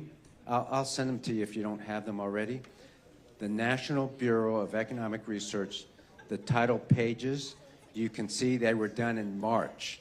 So not long ago, a good study of Dallas's pay for performance. And also you can just go on Commit website. I have some slides on it. I didn't want to increase the length of this presentation, so I didn't put it down. But it's indisputable. Achievement is going to go up based on this. And this based on this other stuff. If we can, please. Could you say so? Please. Any other board members with questions? One other question, and I don't know, you said this at the beginning. When can we expect this to occur in non-NES or non-NES aligned schools? When were they? This teacher excellence system will be in effect this year for NES and NESA. For non-NES, NESA, it's 24-25 school year. So it'll take this year to help train, to help people get used to it, to answer any of those questions, things like that, and then it'll go into effect. And remember, this year is, I don't want to call it a bye year, but you can waive your evaluation if you're in the 188 schools, except probationary 1 and probationary 2nd year. Probationary 1st year, probationary 2nd year have to be evaluated. Okay. Any other questions, comments? Okay. Next, we will consider, thank you, Superintendent Miles, very much. Ma'am, do you want to have Jim Terry speak now? Oh, that would be great. Mr. Terry is going to speak on the budget? Yes, ma'am. Okay, wonderful, thank you.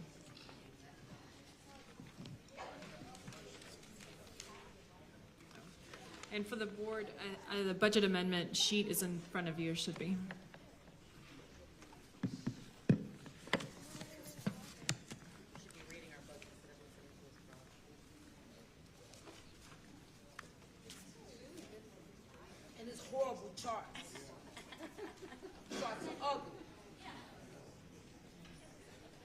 A 3-year-old did it.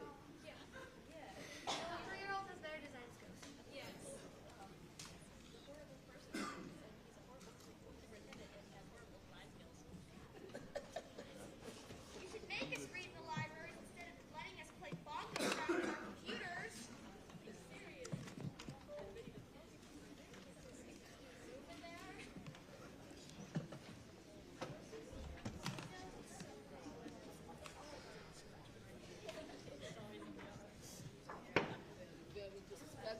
Give me a second, Madam Chair and board members. Thank you for this opportunity to present. I'll wait for the back office to bring this up. Going to send the expert over there. But you do have a white sheet in front of you with the numbers.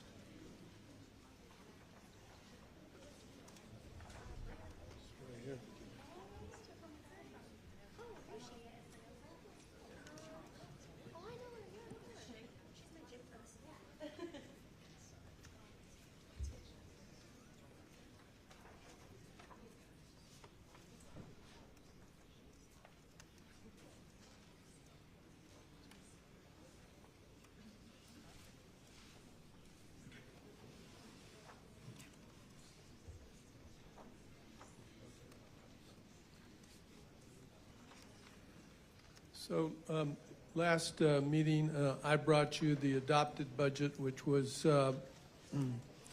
adopted in June. So this is the July 1st, which, as you say, was adopted in June. This is the budget amendment. Last week, I brought you the budget amendment, and at that time, I told you that it would change because we're in the process. We're still looking for state numbers, and we did find out that there was going to be a change in the assessed value going from $40,000 per household homestead to $100,000. Also, with the way that the state calculates the taxes, that there will be a drop in the taxes, and you can see that we have lowered that revenue down, and basically this is due to this change in the tax rate given the assessed value drop, given the homestead exemption drop. In the expenditure side, remember I showed you last week there was about $120 million that would roll from last fiscal year into this fiscal year, and that's where you're seeing a lot of these increases is because of that roll. Also, we're in the process of implementing Mike Miles's changes in NES and NESA aligned schools. Again, all of these income increases in this budget amendment come from that implementation. And the big line from my perspective is this function 91, and you can see that it dropped by $284 million. Why that dropped was because of that's the recapture line. That's what we have to pay the state. But because of the assessed value going down, our value went down, and therefore we owe less money to the state. And it went down from 328 million down to 41 million. The bottom line, in terms of the net, that did increase some to $245 million. Teachers teach, libraries are not prisons. Ma'am, Please thank open you. back the library. Thank you for leaving the meeting. Please continue. Please continue, Mr. Terry. And in terms of the fund balance, we do expect the fund balance still to be approximately $900 million. Questions? Thank you. Any questions from the board? Mr. Campo, go ahead. So let me make sure I understand. So the revenue goes down 270 million, but that's offset by the 284 million because of the value. We get less taxes, so we have to pay less back to the state from a recapture perspective, correct? Yeah, the assessed value went down, and therefore our wealth per average daily attendance has gone down, and therefore our recapture is less. Okay, so the revenue basically offsets, the revenue decline is offset by the expense decline that we have to pay to the state. Yes, that's correct. correct. So then we're looking at, let's call it roughly $192 million of increased appropriations. And based on your discussion, $120 million of that was money that the previous board appropriated last year that hasn't been spent but will be spent this year, correct? It's just a timing difference? It's in part, yes, it's in part timing difference, and it's also in part of items in order to implement the new program that we put out a PO before July 1st. Gotcha. So roughly the difference between the 120 last time and now is this $72 million difference, and that is the increase in NES and NESA stipends and pay and other implementation items that we have had to do as a result of the new education program. Correct? That's right. Okay. And also in discussions that we've had, we're basically going to get a budget amendment pretty much every board meeting based on at least over the next few months, correct? Yes, as we implement the new program and we find out, where the adds and the subtracts are, we will be bringing you a budget amendment so that we can stay within the guidelines of statutes. Okay, thank you. You're welcome. Any other questions from the board regarding the budget? No? I have a question. Mr. Yvonne, go ahead. Thank you. Also, just as a note, I want to also commend the Mr. Yvonne, can you speak up just efforts. a little bit? Can you speak up just a little? Yes. Let's see here. Can you hear me better now? If you just get, I think if you get a little closer. Sorry. Okay. I'm going to try to raise my voice up all the way. How about now? Is that better? No, just Yeah. maybe we need to turn up our volume on our end. Hold on one second. Let's try to do that.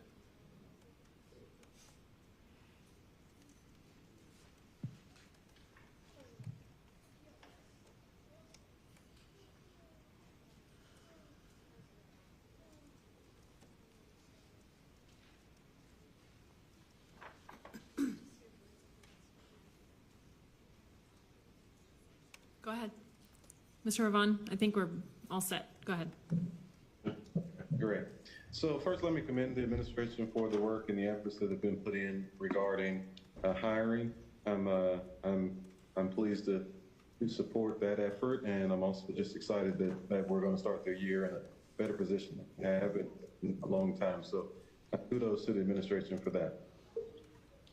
Secondly, I'd like to request that going forward for the CFO, if we can also include the actual spending category as we're doing the updates, because I'm finding that as the variances change, I'd like to make sure that I'm also aware, the community is aware of where we are with actual spending. Yes, I will do that. Thank you. And with regard to NESA and the adjustment totals for this particular amendment, what is the sum total adjustment you would align or account towards the NESA, the additional schools that we picked up in regard? We're working on that number right now. I would say it's approximately 170 million. Okay, so is that including NSA? That is NESA and NSA, NES and NSA aligned in all of the changes and additions.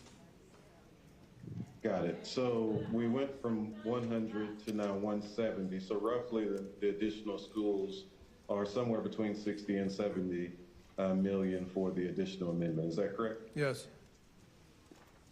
Okay, thank you. you're welcome. Any other questions from the board regarding the budget amendment? Okay. Next, we will consider action items on the agenda.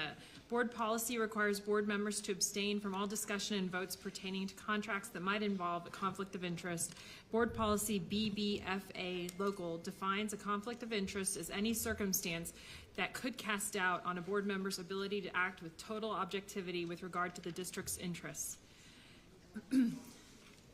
Our first item held from the consent agenda is item number 6, approval to waive board policy BF local board policies and approval of proposed revisions to board policy CDC local, other revenues, gifts, and solicitations, first reading. This item was held for discussion by board member Adam Ravon. May I have a motion? Madam President, I move to approve this item. Is there a second? I second the motion. I have a motion and a second. Is there any discussion? Yes. Yes. Mr. Martinez and Mr. Ravon, why don't we let Mr. Ravon go first since he pulled it for discussion? Go ahead, sir. Thank you. For CDC, I'm not sure this truly clears our agenda. Going forward, we'll see kind of what the net difference is. But what I'm mostly concerned about is visibility and continued disclosure to make it easy for those who are interested in the information related here to the gifts. And so if we go forward, I think it's important that we continue to see the gifts, whether or not we're approving them or not, so that when interested parties have easier access to the information going forward. Thank you. Thank you, sir. Mr. Martinez? So, you know, my concern with this policy, or at least I won't use the concern, but I think there's some questions about the ability for schools where they don't have an active PTO or families that can't financially give as much as other affluent PTOs.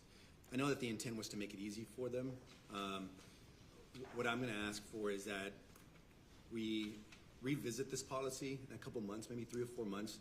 If we find that nonprofits, 501c3s or other churches or other organizations are contributing to these schools, but they have to have board approvals, which is similar to PTOs, then we may want to add that as a exemption, or at least treat them the same as PTO. So, that's what I would suggest for this particular policy, is just to, and again, we did a great job of getting the PTO on there, but I think there's other organizations that would like to give as well, and I don't want to make it harder for those schools. Are you making a motion, or are you just asking that we come back I'm to just this saying issue? that we keep it as is for now, and then we revisit it maybe about 4 months or maybe in December to look at that as well. Got it. Okay. Any other questions or comments on item number 6? No? We will now vote on the motion to approve item number 6, approval to waive board policy BF local, board policies, and approval of proposed revisions to board policy CDC local, other revenues, gifts, and solicitations, first reading. All in favor, please raise your hand. All opposed, please raise your hand. The motion passes. Our next item from the consent, can we please have order in this room? We're trying to conduct board business. Ma'am in the white shirt. Thank you.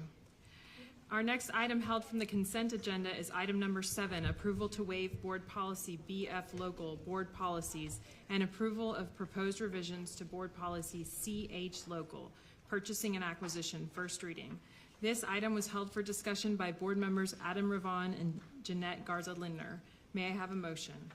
Madam President, I move to approve this item. Is there a second? I second the motion. I have a motion and a second. Is there a discussion by members Adam Ravon or Jeanette Garza-Lindner?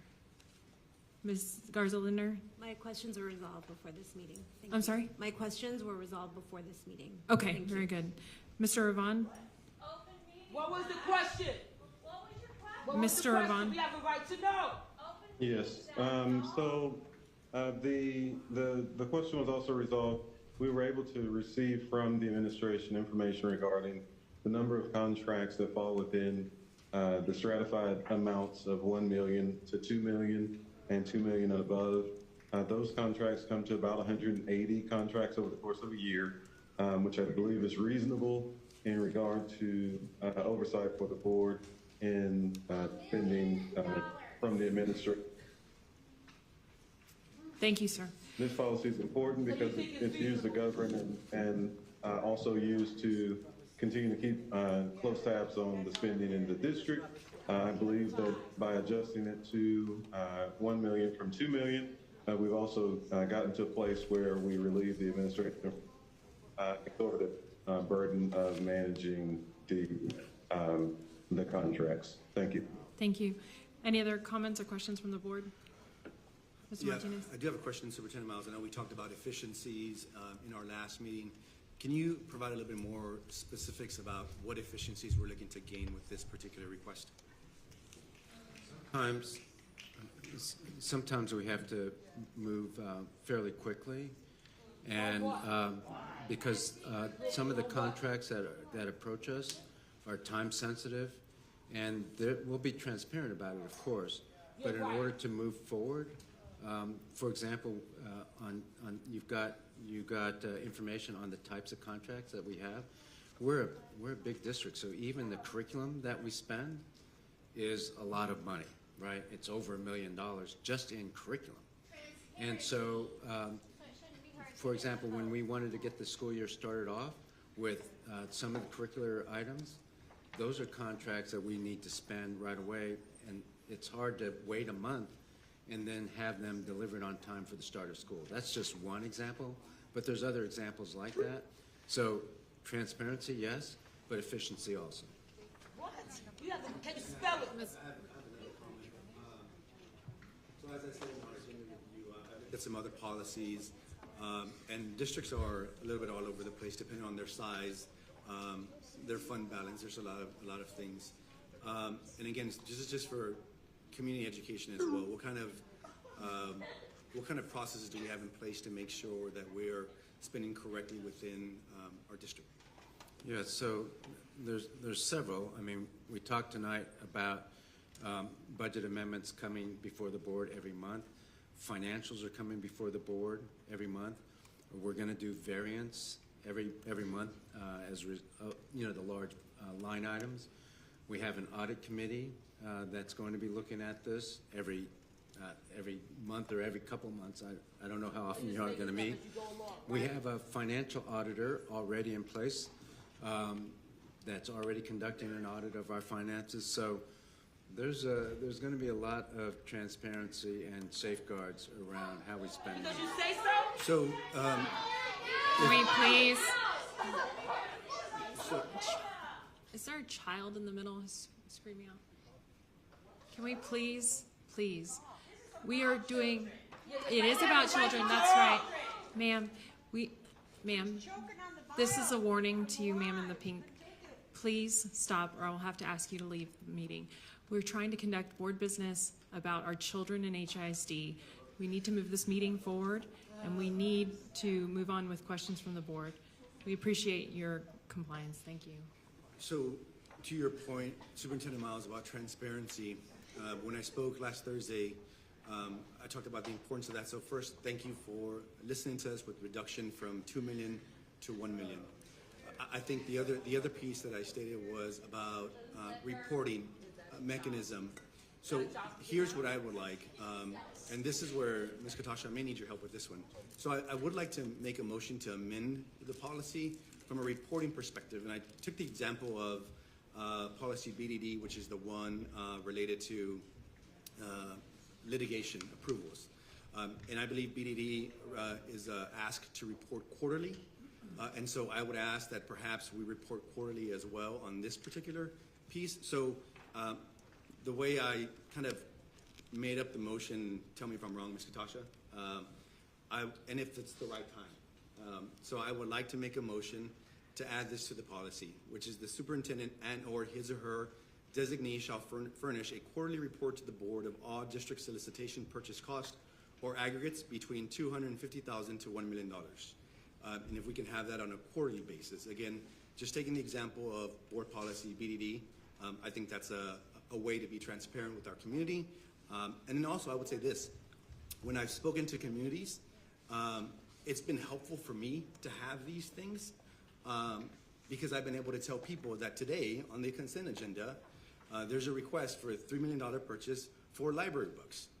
And so that is helpful for me, that when I go to the community, I know what those expenses are so that I can explain exactly what we're doing as a board. There is a motion to amend item number 7. We'll now take a vote on the motion to amend. We're not voting on the original item. We're voting on whether or not to amend. Is there a second before we take the vote? I second. A second? Okay, so there's a second. Okay, now we'll take a vote on the amendment to the item. Can you please restate the amendment or the proposed amendment? Yes. The superintendent and/or his designee shall furnish a quarterly report to the board of all district solicitation purchase costs or aggregates between $250,000 and $1 million. Okay. Does everyone on the board understand the request? Okay. We're now going to vote on the requested amendment. Katash.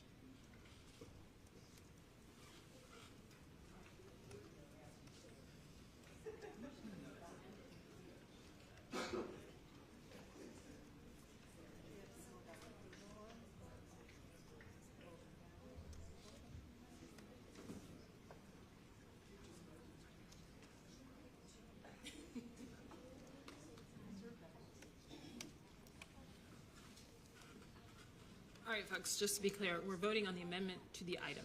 Okay.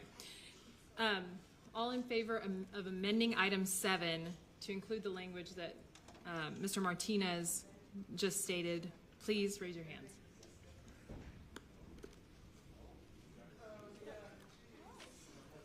Okay. Okay, now we're going to take up item number 7 as amended. All right? Do you have that written down? Can I see it?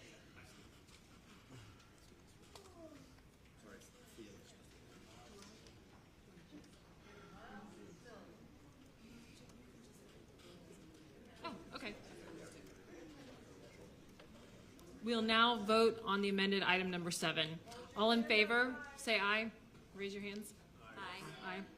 All opposed? The item passes as amended. Our next item held from the consent agenda is item number 8. Approval to waive board policy BF local board policies and approval of proposed revisions to board policy CHE local purchasing and acquisition, vendor disclosures, and contracts first reading. This item was held for discussion by board member Adam Ravon. May I have a motion?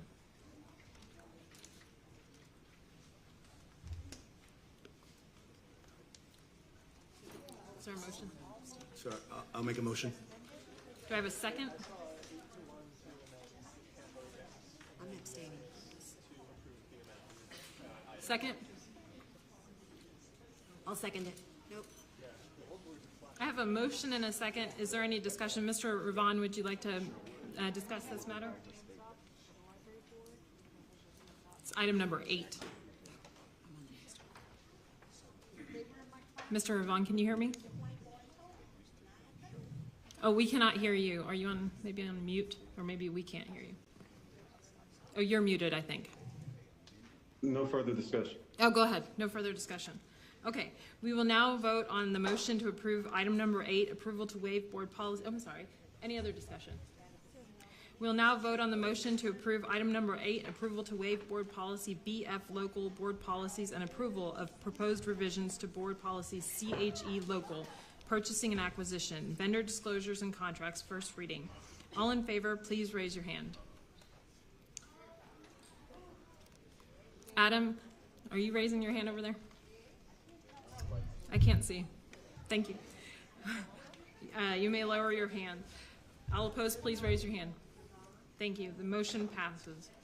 The last item held from the consent agenda is item number 24, approval of vendor awards for purchases over $100,000 and ratification of vendor awards for purchases under $100,000. Project number 23-05-08-01. Cooperative Health Science Equipment and Supplies. This item is being held to allow for Paula Mendoza's abstention. May I have a motion? Go ahead. Thank you. Is there a second? I second. I have a motion and a second. Is there any discussion on this matter? No. We will now vote on the motion to approve item number 24, approval of vendor awards for purchases over $100,000 and ratification of vendor awards for purchases under $100,000, project number 23-05-08-01, Cooperative Health Science Equipment and Supplies. All in favor, please raise your hand. Thank you. You may lower your hands. All opposed? Any abstentions, please raise your hand. Thank you, Ms. Mendoza. The motion passes.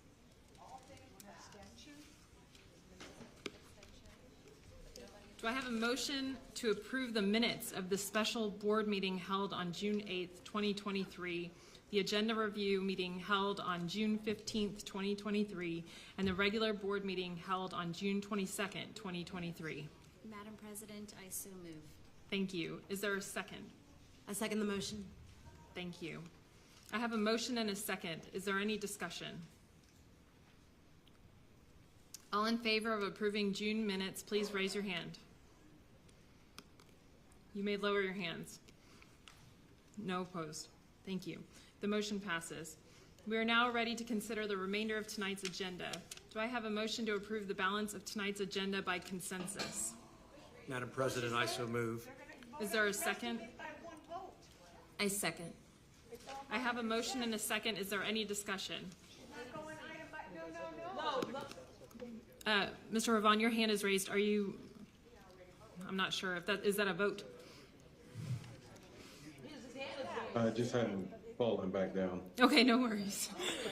We will now vote on the motion to approve the balance of tonight's agenda by consensus. All in favor, please raise your hand. You may lower your hands. All opposed, please raise your hand. The motion passes. We are now ready to hear reports and comments from any other board members. Starting with Ms. Bandy, any reports? Straight up gangsters. No. Ms. Lindner? Ms. Flowers? Yes, I'd like to communicate to the board. 2 weeks ago, I attended the Texas Association of School Board Summer Planning Meeting. So as of now, 100% of all the public schools in Texas are members of TASB. So they have been great supporters of HISD long term. And I just wanted to bring forth to everyone that September 29th is the state convention. And so we hope that we have great attendance from the board and from our superintendent so that we have that opportunity to learn together with other school boards across the state so that we make sure that we are focusing in on best practice. Thank you. Any reports on this end? Not a report. I just didn't get an opportunity to say thank you to the NRJOTC that participated today. It's a pleasure to have him here and involving our students. Yes, I agree. Anything else? All right. Mr. Superintendent, any additional reports to us at this time? Okay. The board will now adjourn to closed session under Chapter 551 of Texas Government Code, Open Meetings Act, subsections 551 through 551.089.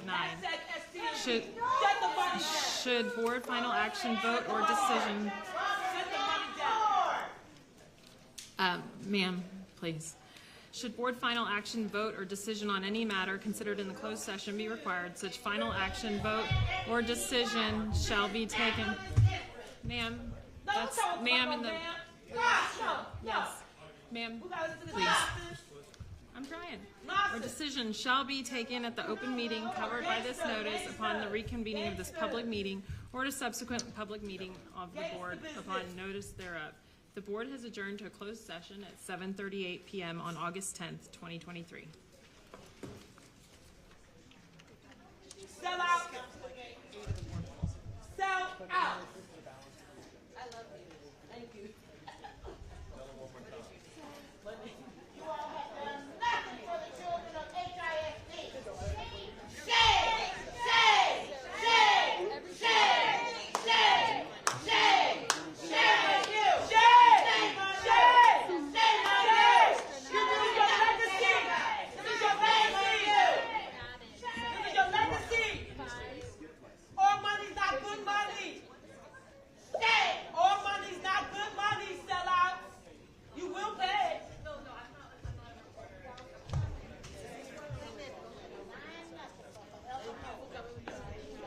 Be right back.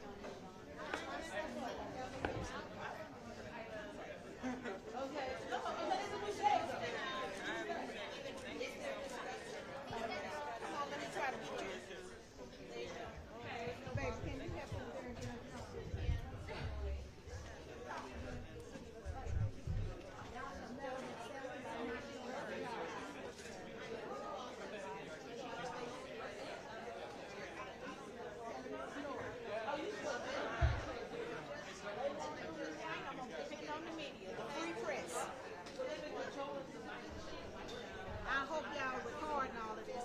They jacking with us.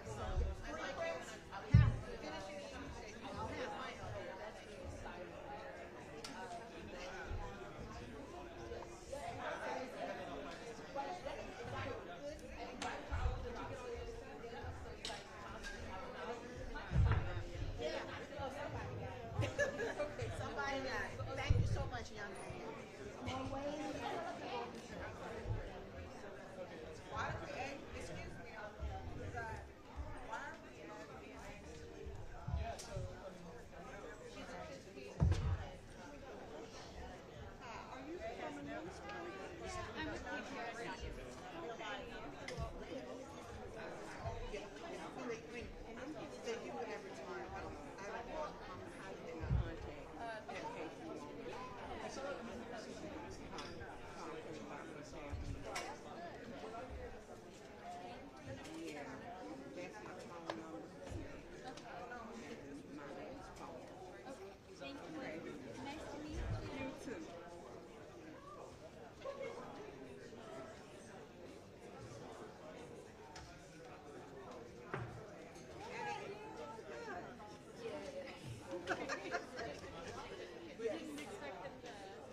Distribution is just a way to say that we're going to predetermine